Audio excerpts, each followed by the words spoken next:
Welcome to Networks for Training and Development's Employment for All podcast.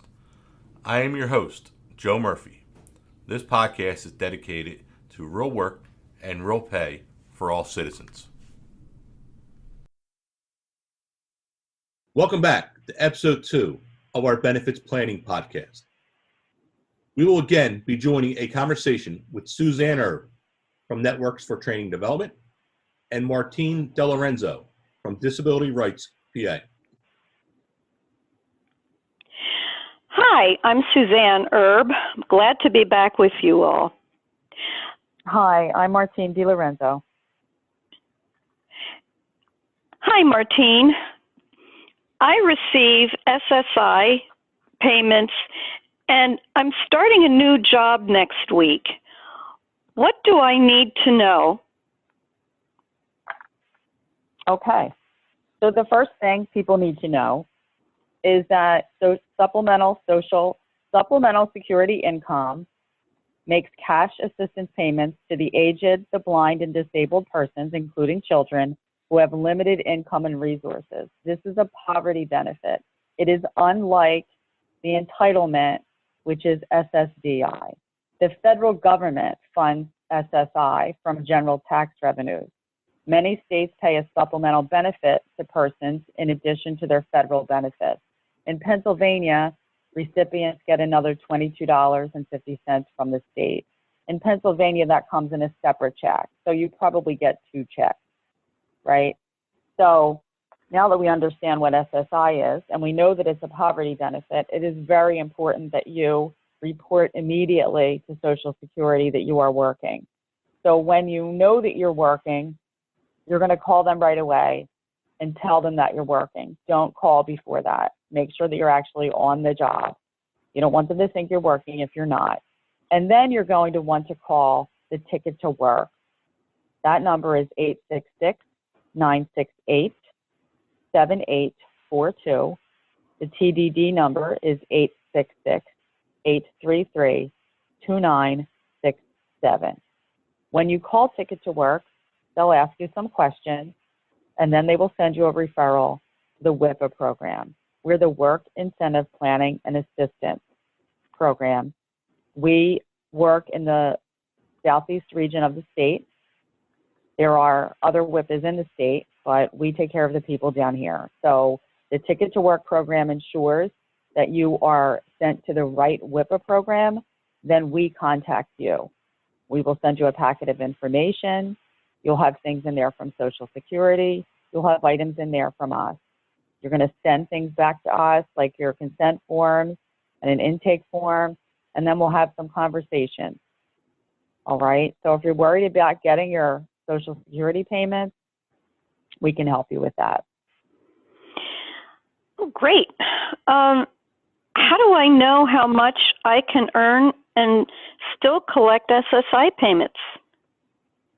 So, Social Security uses a calculation to determine how much money you will get in your check.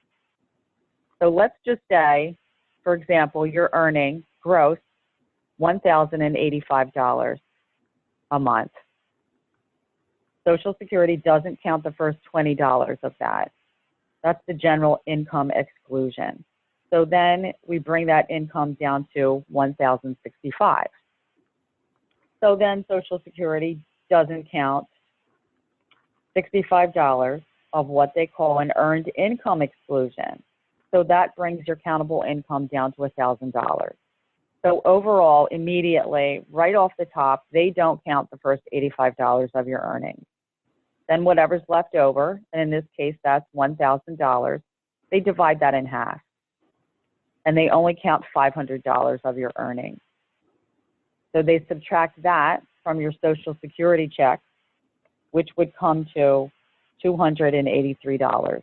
So you would still get your Social Security check of $283, and then you would get the $1,085 from your income. So your income's actually higher than if you were not working. So this is going to encourage people to work. Obviously, you're going to have more money, right?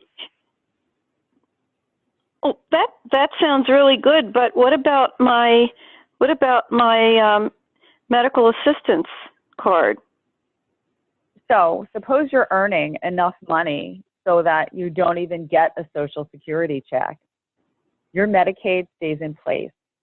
There's a mechanism called 1619B by which Social Security notifies the county assistance office that you're a person who has a disability and who needs your Medicaid to continue working. Therefore, you keep your Medicaid unless your income goes above $38,000 a year.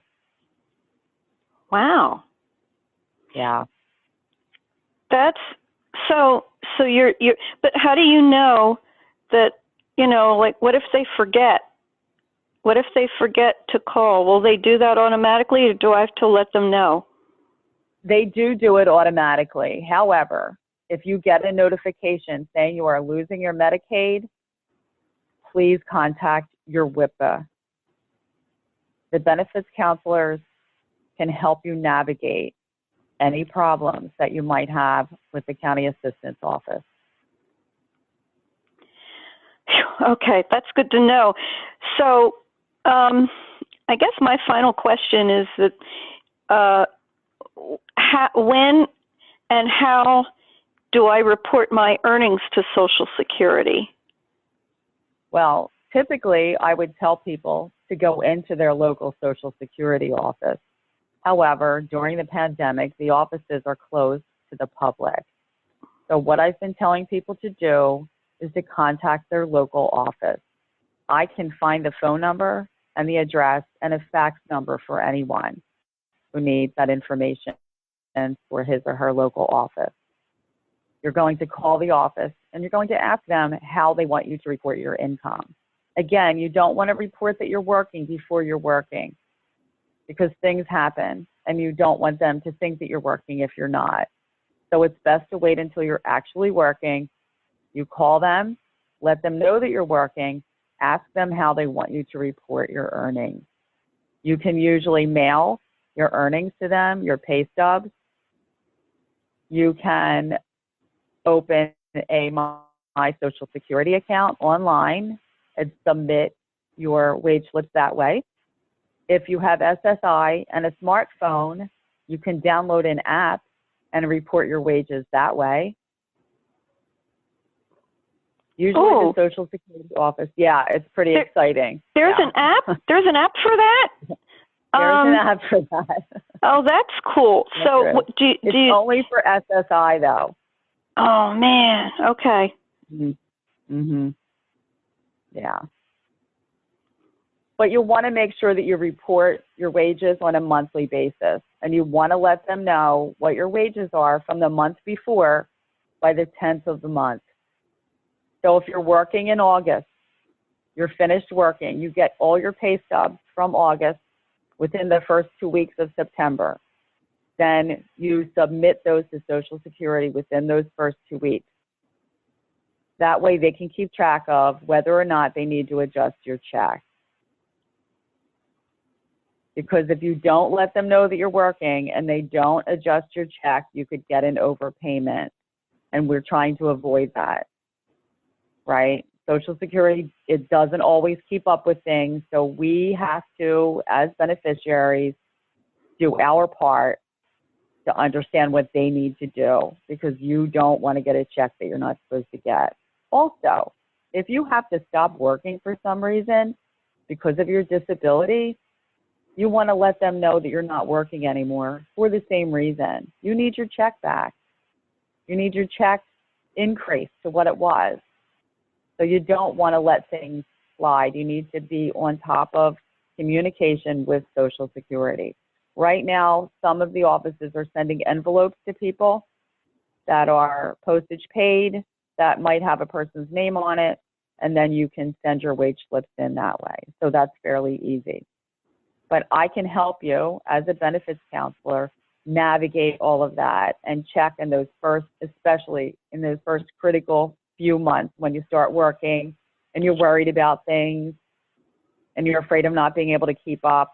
We can make sure that you understand what you have to do on your part to keep up with your check and your information to Social Security. Oh, thank you so much, Martine. That makes me feel a lot better. I still have questions about Medicaid and other things. Are we going to have another podcast? I sure hope so. Absolutely. Yep, we can talk a lot about Medicaid. Great. Thank you so much. And I'm looking forward to our next podcast. You're very welcome. I am also.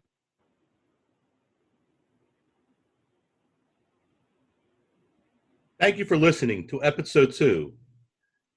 If you have missed any episodes of this series, please feel free to go back and listen to them. New episodes of this series are coming shortly. Thank you for listening. We hope the information we provided was useful. If it was, please subscribe to our podcast channel. You can find all information about Networks for Training Development at our website, www.networksfortraining.org.